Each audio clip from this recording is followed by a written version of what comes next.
नमस्कार। मैं doctor Ramanivas Sharma Raman YouTube के इस चैनल पर साइंस और टेक्नोलॉजी का क्लासिफिकेशन वाला सेशन लेकर के बच्चों लर्नर्स आपके सामने क्लासिफिकेशन का यह तीसरा लेक्चर है और यूट्यूब चैनल पर यह हमारा चौथा लेक्चर होगा। क्लासिफिकेशन के बारे में हम आपको पहले भी बता चुके हैं कि थोड़ा सा लंबा सेशन होगा और लंबे के साथ साथ थोड़ा कठिन भी होगा। इसको हम सरलता से आपको कॉम्पिटिटिव पॉइंट से पढ़ाना चाहते हैं और उसी को ध्यान में रखते हुए हम आज तीसरे सेशन पर क्लासिफिकेशन के इस तीसरे सेशन पर आए हैं। हमने सिस्टम बताया, आपको थोड़ा सा बैक ले चलते हैं। हमने आपको सिस्टम के बारे में बताया, एक 2 पद का, 3 पद का, 4 पद का और 5 पद का, और सर्वमान्य जो था वो आर.एच. बिटकर के द्वारा दिया गया क्लासिफिकेशन, जो 5 किंगडम में बांटे गए और उसमें से मोनेरा पर हमारी बात चल ही रही थी और उदाहरण आ गया था कि मोनेरा में किसको रखा गया, तो bacteria, cyanobacteria, blue green algae पर बात हुई और बैक्टीरिया पर ज़्यादा डिस्कशन करना पड़ा क्योंकि जब हम क्लास के लिए लाइव हो रहे थे तो हम आपका पेपर देखते, पीएससी हो, यूपीएससी हो, पीएनएसटी हो, एसआई हो, सारे पेपर को देखा हमने। बैक्टीरिया पर बहुत सारे सवाल देखे। हम चाहते हैं कि बैक्टीरिया पर एक लंबा डिस्कशन आज हो जाए। कितने सवाल पूछे गए बैक्टीरिया पर ये हम आपको बताना चाहते हैं और उन सवालों को अंडरलाइन भी करवाना चाहते हैं। एक पहला सवाल, कुछ पार्ट तो इसके पीछे वाले लेक्चर में हमने बैक्टीरिया पर आपसे शेयर किया है। उसी क्लास को देखने के बाद जब आप आगे आओगे तो एक इंपॉर्टेंट पॉइंट आपको मिलेगा, इकोनॉमिक इंपॉर्टेंस ऑफ बैक्टीरिया का या जीवाणुओं का आर्थिक महत्व, उस पर बहुत सारे सवाल पूछे गए। तो आज शुरुआत इकोनॉमिक इंपॉर्टेंस से करते हैं। आइए, इकोनॉमिक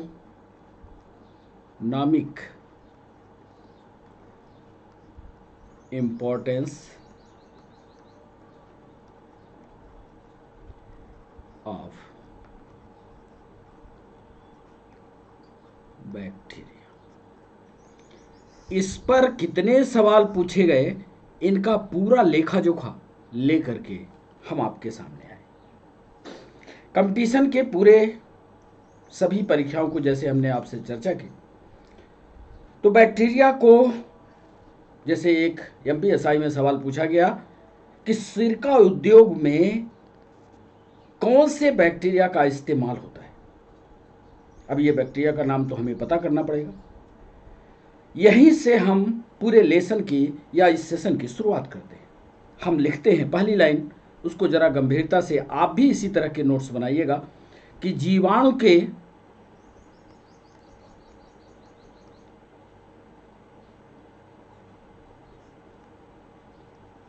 या बैक्टीरिया के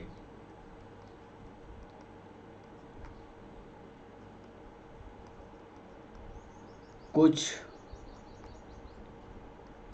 फायदे भी हैं और कुछ नुकसान भी।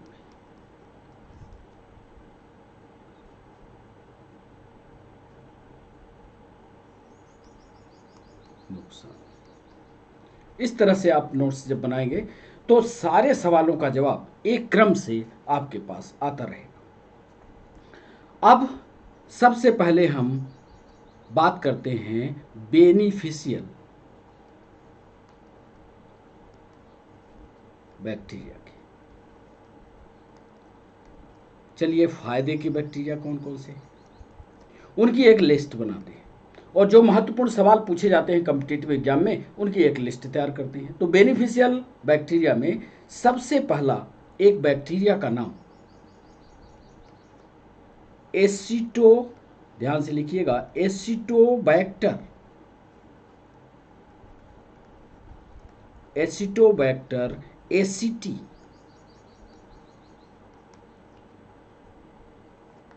इसका उपयोग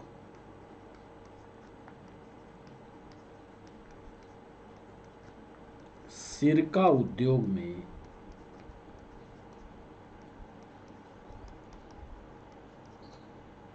किया जाता है। अब इसको अंडरलाइन कर लीजिए। एसिटोबैक्टर एसिटी जो है इसका उपयोग सिरका उद्योग में होता है। अब ये हमें याद रखना होगा कॉम्पिटिटिव पॉइंट के लिए। कैसे होता है ये सारी प्रक्रिया, कॉम्पिटिटिव एग्जाम में नहीं पूछी जाती, हमें याद होना चाहिए। एसिटोबैक्टर एसिटी जिसका उपयोग सिरका उद्योग में किया जाता है। दूसरा महत्वपूर्ण,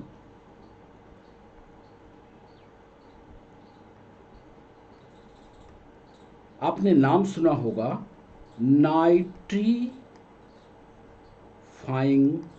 बैक्टीरिया, इसको भी अंडरलाइन कीजिएगा। Nitrifying bacteria. अब नाइट्रीफाइंग बैक्टीरिया करता क्या है? हम नाइट्रोजन की साइकिल भी लाए, उसको आपको दिखाएंगे कैसे नाइट्रोजन की साइकिल चलती है, वहां से आपको समझ में आ जाएगा नाइट्रीफाइंग बैक्टीरिया का क्या काम होता है। अब नाइट्रीफाइंग बैक्टीरिया में एक बात तो आप समझ रहे होंगे कि यह नाइट्रोजन को कुछ परिवर्तित कर रहा है। तो यही लिख लेते हैं कि नाइट्रोजन को, लिखिएगा कि नाइट्रोजन को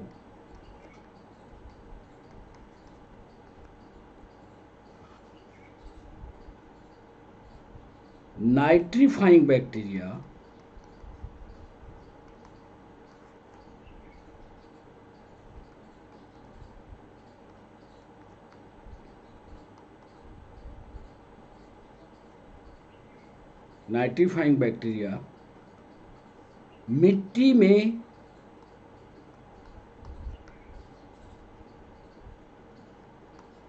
पहुंचाता है जहां से पौधे इस नाइट्रोजन को ग्रहण करते हैं।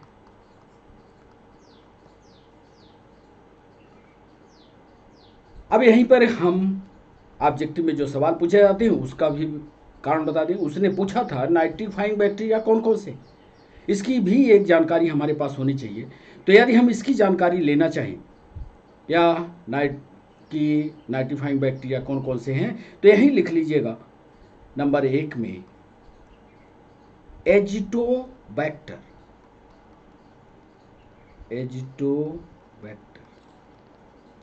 ये भी यही करता है, नाइट्रोजन को मिट्टी में मिला देता है जहां से पेड़ पौधे उस नाइट्रोजन को ग्रहण करते हैं, एजिटोबैक्टर। दूसरा नाम लिखिएगा राइजोबियम।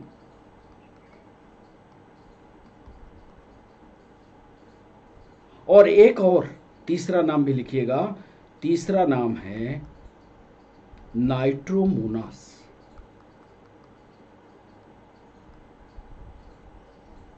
तीन उदाहरण आप याद रखिएगा, तीनों ही हमको आपके कॉम्पिटिटिव एग्जाम में पूछे हुए मिले, एजिटोबैक्टर, राइजोबियम और नाइट्रोमोनास। एमपीपीएससी में एक बार सवाल पूछा था कि नाइट्रीफाइंग बैक्टीरिया निम्नलिखित में से कौन से, जिसमें एक नाम लिखा हुआ था, दो नाम नहीं थे, ये एजिटोबैक्टर नाइट्रोमोनास नहीं थे, राइजोबियम था, 2-3 और थे। तो आपको टिक राइजोबियम पर लगाना है। तो राइजोबियम जो है ये नाइट्रीफाइंग बैक्टीरिया होते हैं, ये नाइट्रोजन को मिट्टी में मिलाते हैं और मिट्टी से पेड़ पौधे ग्रहण करते हैं और अपने उपयोग में लेते हैं। कुल मिलाकर के पौधों में नाइट्रोजन जाने की प्रक्रिया यहीं से होती है। अगला पॉइंट, एक सवाल एक बड़ी कॉम्पिटिटिव एग्जाम में पूछा गया कि ऐसे बैक्टीरिया का नाम बताइए जो अमोनियम आयन को नाइट्राइट में परिवर्तित करते हैं। देखिए कठिन सवाल है बैक्टीरिया से। ऐसे बैक्टीरियम का नाम बताइए जो अमोनियम आयन को नाइट्राइट में परिवर्तित करते हैं। आइए उसके बारे में लिखते हैं। उसका नाम है नाइट्रोमोनास। कॉकस, नाम याद कर लीजिए। इसको बोलते हैं नाइट्रोकॉकस। यह ऐसा बैक्टीरिया है जो अमोनियम आयन को, अब अमोनियम आयन आपके समझ में कहां से आए, तो हम अभी आपको साइकिल दिखाते हैं, नाइट्रोजन की साइकिल, कहां से अमोनियम आयन आया है ये आपके समझ में आ जाएगा। अमोनियम आयन को नाइट्राइट में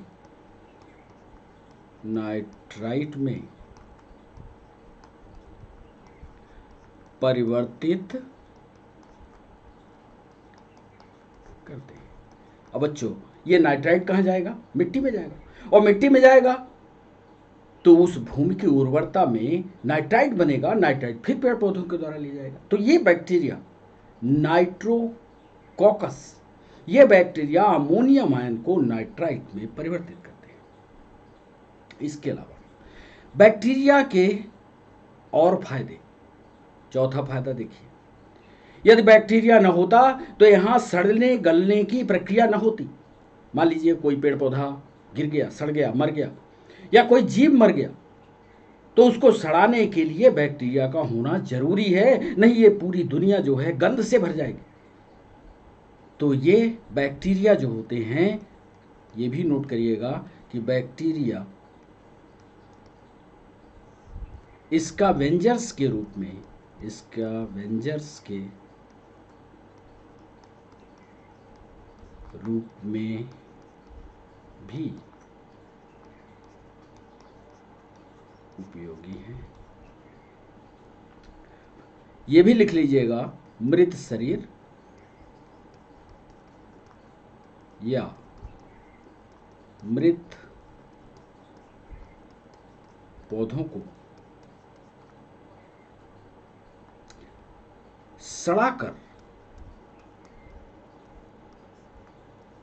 उन्हें अपघटित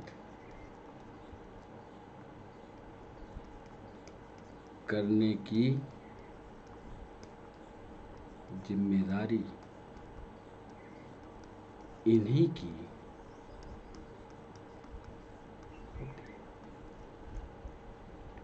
तो ये चौथा इंपॉर्टेंट पॉइंट, माने बैक्टीरिया ना हो तो जीव जंतु जो मर गए उनको अपघटित कैसे किया जाए, ये संभव नहीं है। तो इसलिए ये इकोनॉमिक इंपॉर्टेंस का एक महत्वपूर्ण पॉइंट होगा। पांचवा महत्वपूर्ण पॉइंट भी लिखे, पांचवा महत्वपूर्ण पॉइंट है खाद का निर्माण।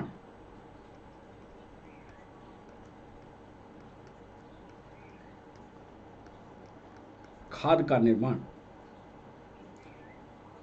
मेथोजेनिक बैक्टीरिया के द्वारा, मेथोजेनिक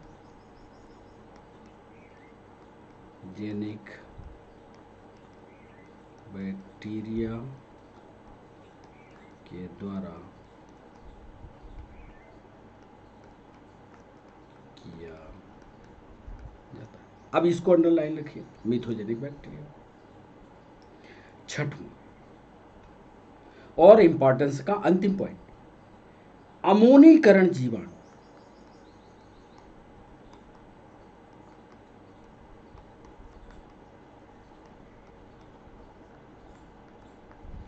एमिनो अम्ल को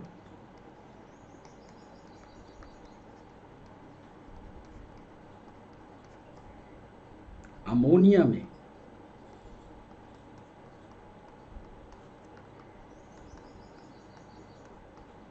परिवर्तित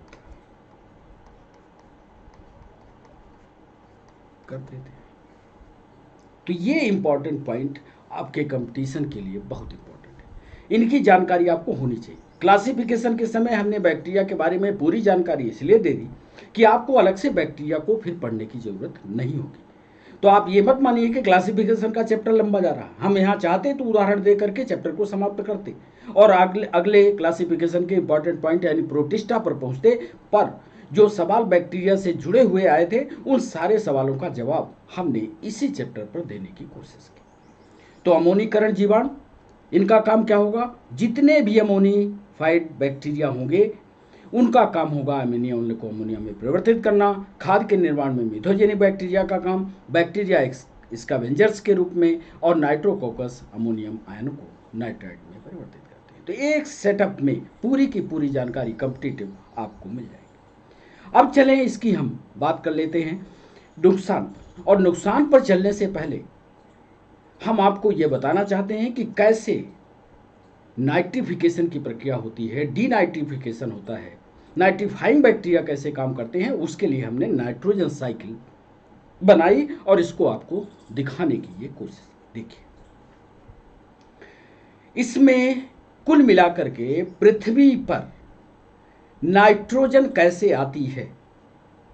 पहले तो ये सवाल, एक पहला जो आप डायग्राम में देख रहे होंगे, आपने किताबों में पढ़ा होगा कि जब विद्युत तड़ित होता है आसमान में, तो वहां से नाइट्रोजन निकल करके पृथ्वी पर आती है, और जैसे ये पृथ्वी पर आती है तो नाइट्रोजन फिक्सिंग बैक्टीरिया जमीन पर पाए जाते हैं। ध्यान से देखिए, आप देख रहे होंगे, ये नाइट्रोजन फिक्सिंग बैक्टीरिया इस नाइट्रोजन को पृथ्वी पर अमोनिया के रूप में कन्वर्ट करते हैं। ध्यान दीजिएगा, ये नाइट्रोजन फिक्सिंग बैक्टीरिया क्या करते हैं, अमोनिया में बदलते हैं। अब ये अलग एक चैप्टर होगा जहां हम आपको विस्तार से भी समझाएंगे। ये अमोनिया जब ये बदल गया तो ये नाइट्रीफाइंग बैक्टीरिया इस अमोनिया को नाइट्रेट के रूप में बदल देता है।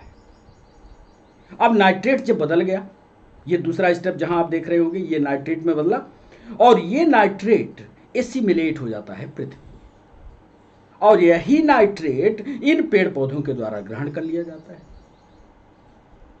अब कई हमने ये सवाल पूछा कि ये पृथ्वी के नाइट्रोजन की जो नाइट्रेट है, कई ऐसे बैक्टीरिया आपको नुकसान की अवस्था में मिलेंगे जो डीनाइट्रिफिकेशन भी करते हैं, नाइट्रोजन को भूमि की उर्वरता में या नाइट्रोजन की अधिकता को घटाते भी हैं। अभी आगे आपको बताने वाले हैं।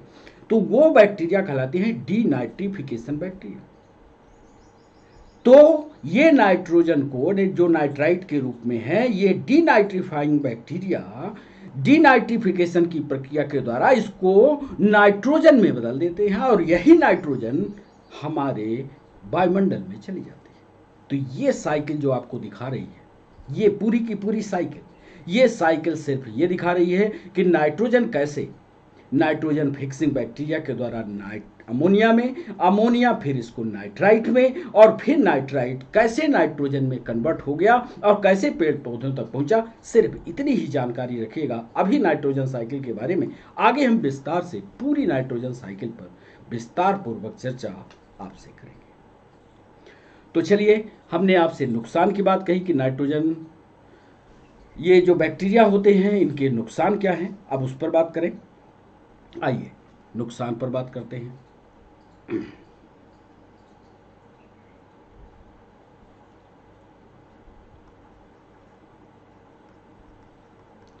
अब बोलो साहब, नुकसान क्या क्या है। नुकसान तो सबसे पहला यही है कि जो भी आपका भोज्य पदार्थ है या जो भी खाने की चीजें हैं, भोज्य पदार्थ पर ये आक्रमण करके उसको सड़ा देते हैं, और इसके द्वारा भोजन को सड़ा देने से, यदि सड़ा हुआ भोजन कोई जीव खाता है तो उसको एक रोग होता है। ये सवाल भी पीएनएसटी में, एसआई दोनों में पूछा गया, और वो रोग कहलाता है बोटुलिज्म। याद करिएगा, बोटुलिज्म।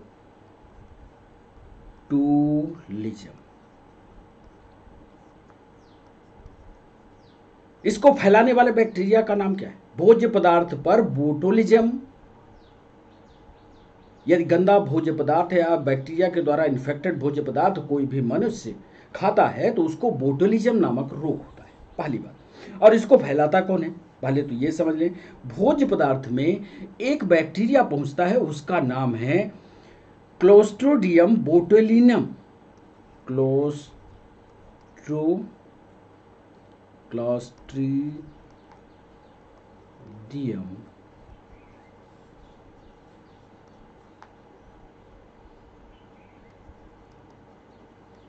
बोटुलिनम, याद कर लिए।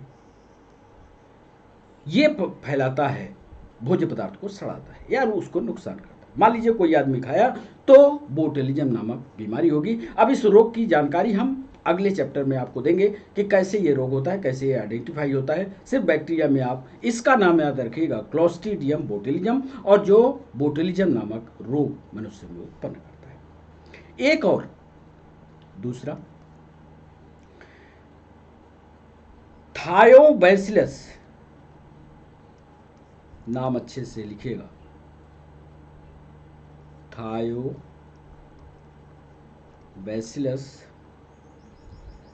डिनाइट्रिफिकेंस,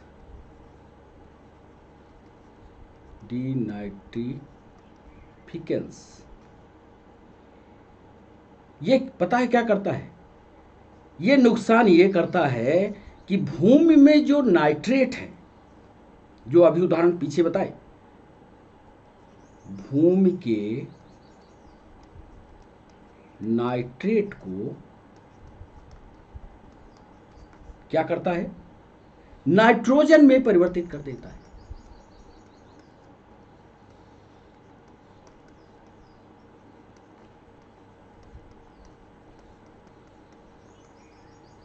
जिससे भूमि में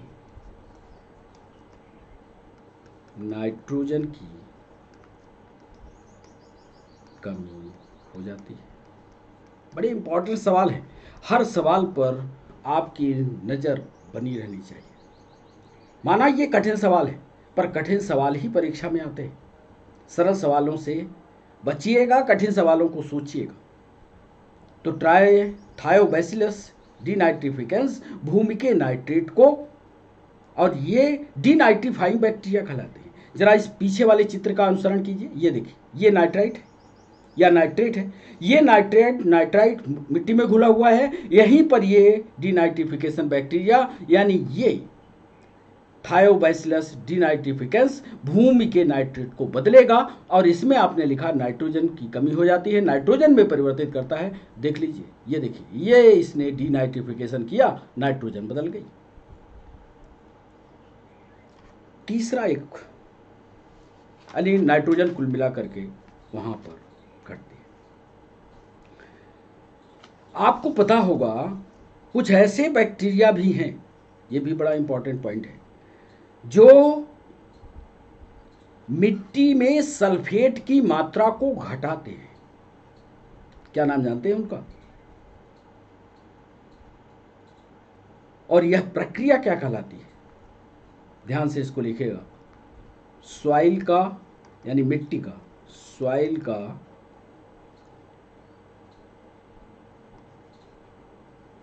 डिसल्फोनिफिकेशन,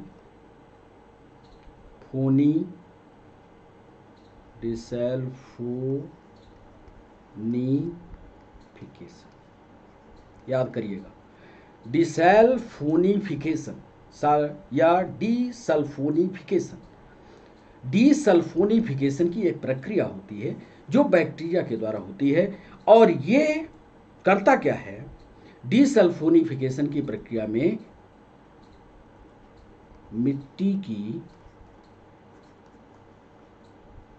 मिट्टी से सल्फेट को हाइड्रोजन सल्फाइड में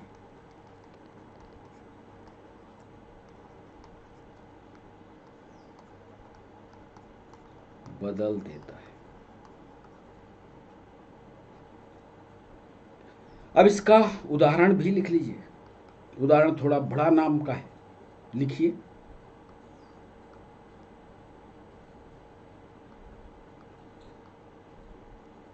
डिसल्फो विब्रियो,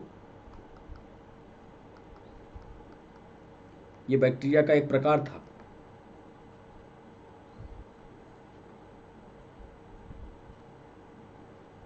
डिसल्फ्यूरिकेंस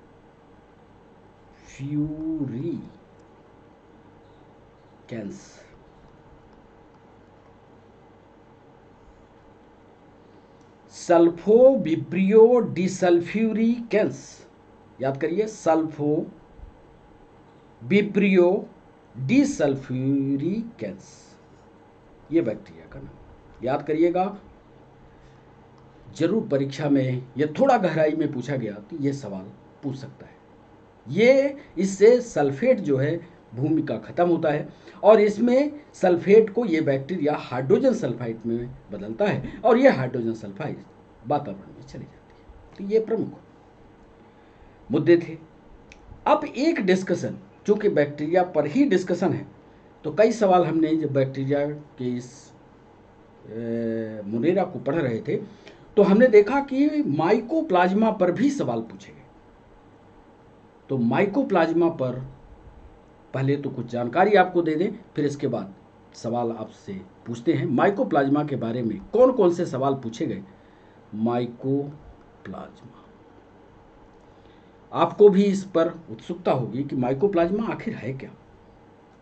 लिख लीजिए पहले, ये माइक्रोबायोलॉजी का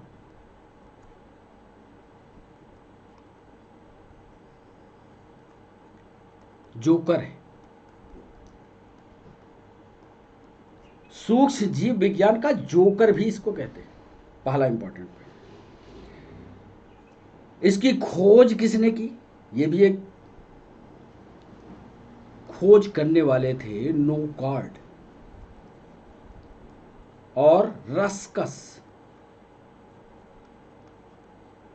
दो वैज्ञानिक।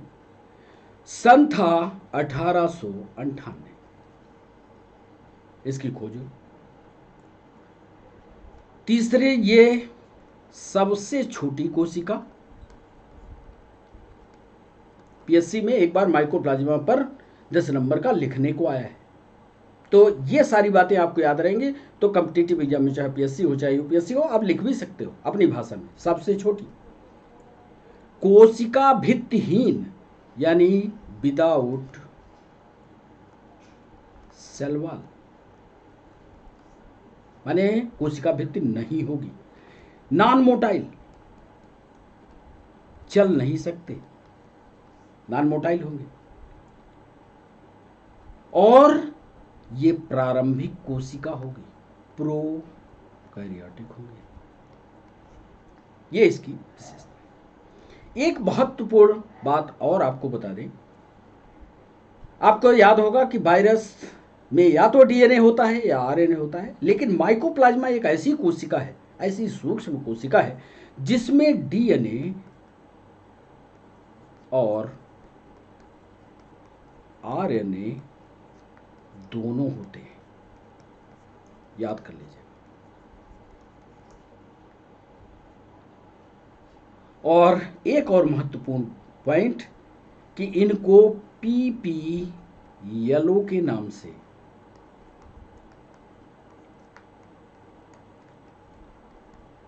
जाना जाता है। यदि आप पीपीएलओ का पूरा नाम लिखेंगे तो प्लूरो न्यूमोनिक लाइक ऑर्गेनिज्म, इनको बोला जाता है। एक महत्वपूर्ण बात जो शायद आपको न पता हो कि माइकोप्लाज्मा दो चीजों से मिलकर के बनी हुई रचना है। पता है क्या? नहीं पता। माइकोप्लाज्मा, लिखिएगा, माइकोप्लाज्मा कवक यानी फंगस और प्लाज्मा से मिलकर के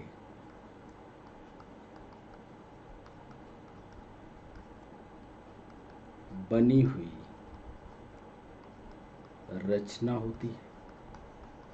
ये नोट करिएगा।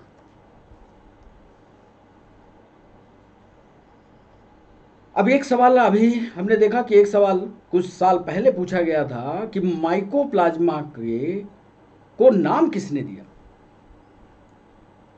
माइकोप्लाज्मा का सर्वप्रथम नाम किसने दिया? तो माइकोप्लाज्मा का नाम देने वाले वैज्ञानिक का नाम याद रखिएगा, एल्बर्ट फैंक। एल्बर्ट फैंक। ये भी हम आपको चित्र दिखाएंगे। एल्बर्ट फैंक हैं और एल्बर्ट फैंक ने 1889 में 1889 ईस्वी में इसका नाम दिया। और इन्होंने, एल्बर्ट फैंक ने जब इसका नाम माइकोप्लाज्मा दिया तो ये समझ कर दिया कि माइकोप्लाज्म, नोट करते जाइएगा, माइकोप्लाज्म एक कवक है, एक कवक है। बाद में वैज्ञानिकों ने अलग कोशिकीय संरचना कहा।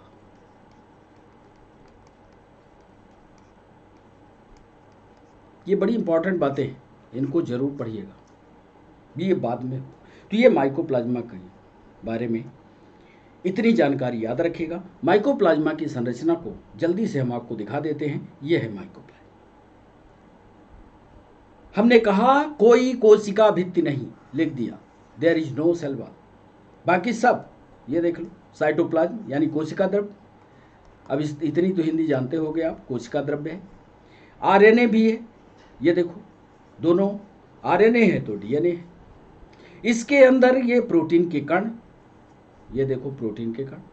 साथ में जब प्रोटीन के कण हैं तो पक्का है कि राइबोसोम भी होगा। ये सबसे, दुनिया की सबसे छोटी कोशिका है। और इसकी जो सेल मेम्ब्रेन होती है ना, सेल दीवार नहीं है, दीवार नहीं है, याद रखना, दीवार नहीं है लेकिन झिल्ली है।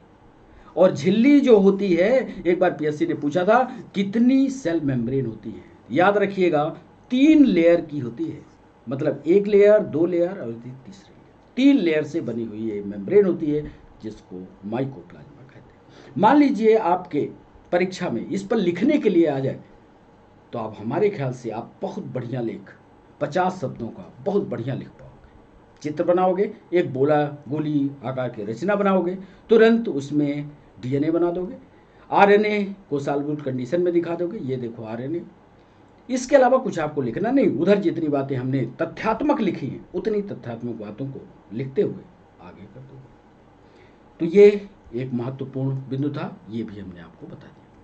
एक सवाल और, जब हम बैक्टीरिया को पढ़ रहे थे, बैक्टीरिया के बारे में, तो एक सवाल हमें और मिला कि आर्की बैक्टीरिया, आपको याद होगा पिछले दूसरे लेक्चर में आर्की बैक्टीरिया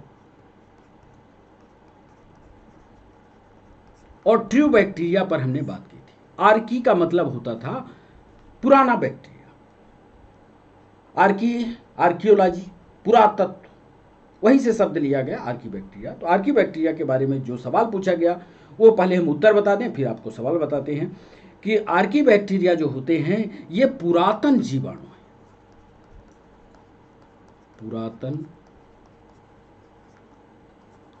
जीवाणु।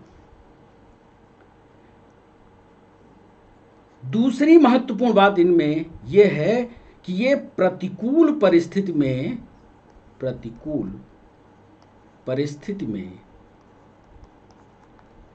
रह सकते हैं। मतलब आप आग लगा दो तब भी ये जिंदा बचेंगे, इतनी प्रतिकूल परिस्थितियां झेल सकते हैं। आप बर्फ में 0 डिग्री से भी माइनस में लेकर के चले जाओ तब भी ये आपको जिंदा मिलेंगे। आर्की बैक्टीरिया की विशेषता।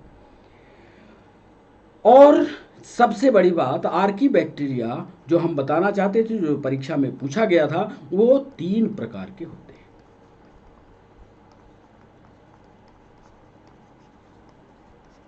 पहला, मीथोजेंस,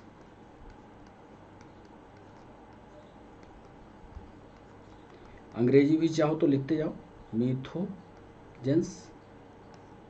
मीथोजेंस या दूसरा हाइलोफाइलस, याद कर लेना इसको, 3 प्रकार के होते हैं। और तीसरा होता है थर्मो एसिडोफाइलस।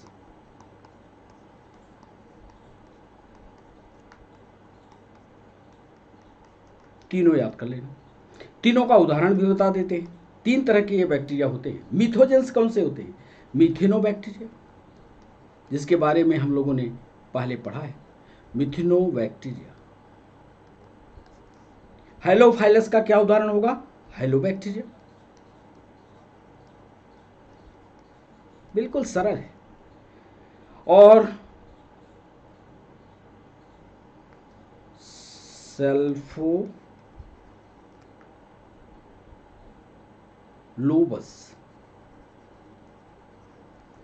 बैक्टीरिया। इसका काम नहीं पूछा गया है, सिर्फ इनसे सवाल पूछे गए कि इसमें जो पुरातन बैक्टीरिया है, आर्की बैक्टीरिया, कितने प्रकार के होते हैं आपको बताना है। 3 प्रकार के होते हैं। एक को कहते हैं मिथोजेंस बैक्टीरिया, दूसरे को कहते हैं हेलोफाइस, तीसरे को कहते हैं थर्मो एसिडोफाइलस। इनके उदाहरण को पूछा था कि मिथोजेन बैक्टीरिया का नाम बताइए, तो मिथेनोबैक्टीरिया है। हेलोफाइलस का बैक्टीरिया का नाम हेलोबैक्टीरिया है। थर्मो एसिडोफाइलस का सल्फोलोबुलस बैक्टीरिया इसके प्रमुख उदाहरण है। तो इतना आपको बनना चाहिए। एक और महत्वपूर्ण सवाल जो पूछा, चूंकि वो बैक्टीरिया से जुड़ा हुआ था, इसलिए हम चाहते हैं कि उसको भी जल्दी से 5 मिनट में आपको बता दें। उसने सवाल पूछा था, पीएससी ने इसको लिखवाया भी है, और लिखवाया है तो कैसे लिखवाया है वो हम आपको बता दें। Pasteurisation of milk. Pasteurisation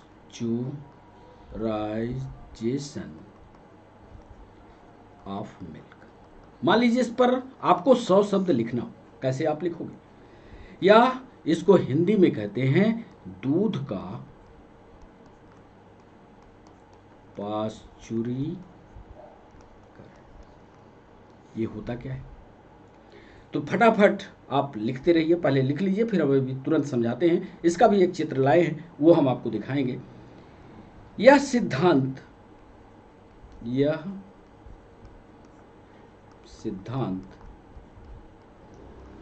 Lewis Pasteur ने दिया। इस सिद्धांत के अनुसार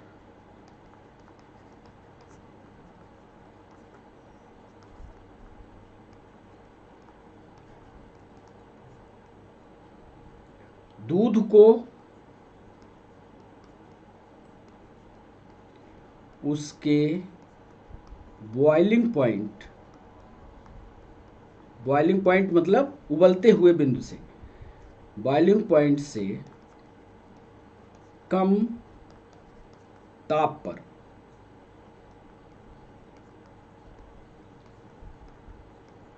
उबालने से उनके हानिकारक जीवाणु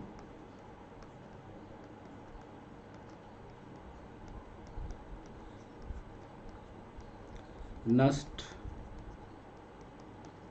हो जाते हैं, जिससे दूध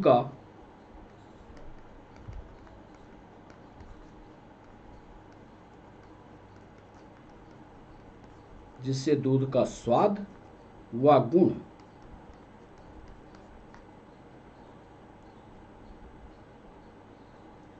ना तो खत्म होता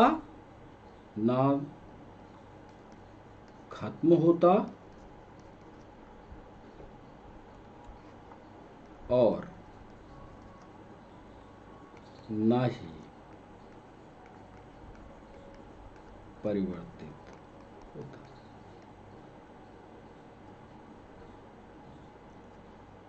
65 डिग्री सेल्सियस पर तापमान पर 30 मिनट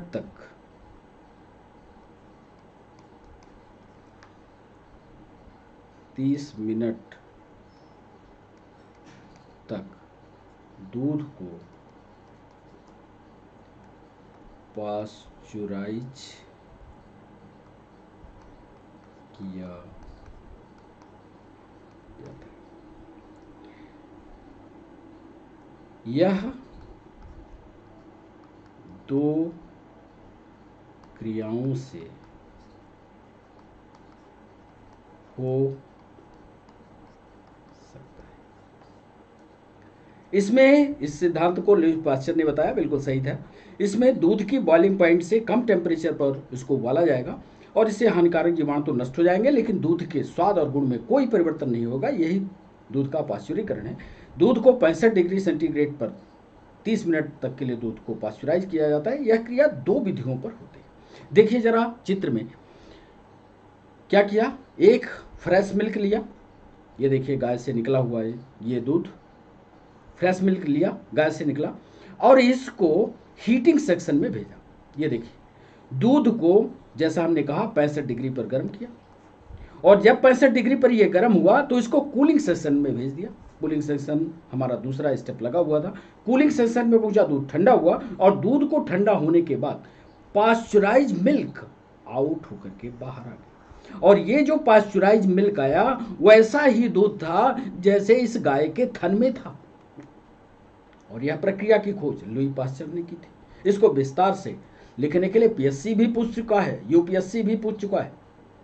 पाश्चराइजेशन की प्रक्रिया, मिल्क प्रोसेसिंग में इस दूध को आप लंबे समय तक बिना खराब किए हुए, बिना स्वाद के परिवर्तन के आप रख सकते हो।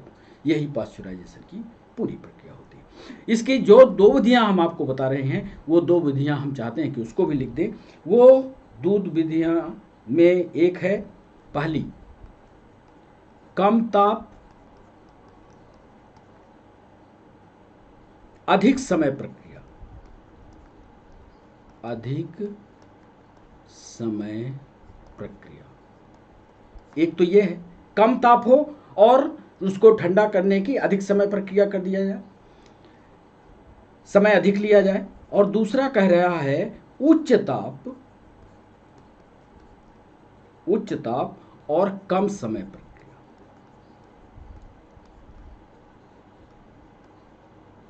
दोनों ये प्रक्रियाएं जो हैं ये पाश्चराइजेशन की ही है। इसमें क्या किया जाता है, 63 डिग्री सेल्सियस पर 30 मिनट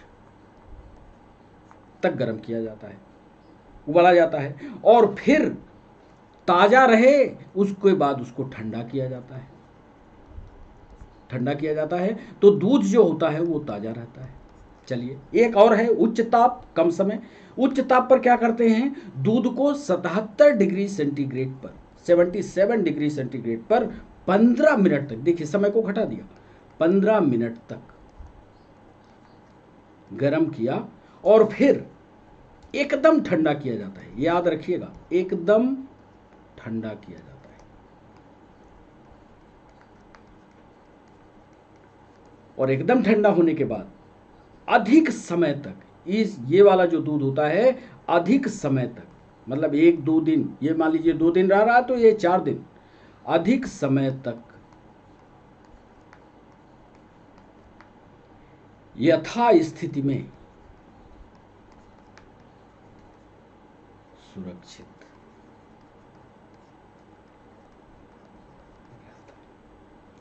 तो ये दूध के पॉस्चराइजेशन की प्रक्रिया होती है। तो दूध पॉस्चराइजेशन पर यदि कॉम्पिटिटिव एग्जाम में आता है तो इसको विस्तार से आप 100 शब्दों में बढ़िया एक नोट्स बना करके लिख सकते हैं। तो बच्चों आज के सेशन को यहीं तक चलाएंगे, और इसके बाद कल के सेशन में या जब एक दिन के अंतराल के बाद नेक्स्ट लेक्चर हमारा होगा वो प्रोटिस्टा पर होगा। तो आप सभी बच्चों का बहुत बहुत शुक्रिया, हमारे साथ आप जुड़े, हमारे साथ पढ़े। और एक बात ज़रूर ध्यान रखिएगा कि यदि आप हमारे साथ लाइव आएंगे तो आपके सवाल और जवाब हम बेहतर ढंग से कर पाएंगे। आप जब जब सवाल पूछेंगे तब तब हम उसका उत्तर देंगे। तो इसके लिए आप इस चैनल यूट्यूब चैनल को सब्सक्राइब करना और लाइक करना मत भूलिएगा। ज़्यादा से ज़्यादा सब्सक्राइबर होंगे, बहुत जल्दी हम आपके साथ लाइव जुड़ पाएंगे। तो बच्चों आपका बहुत बहुत शुक्रिया, धन्यवाद, नमस्कार, बाय बाय।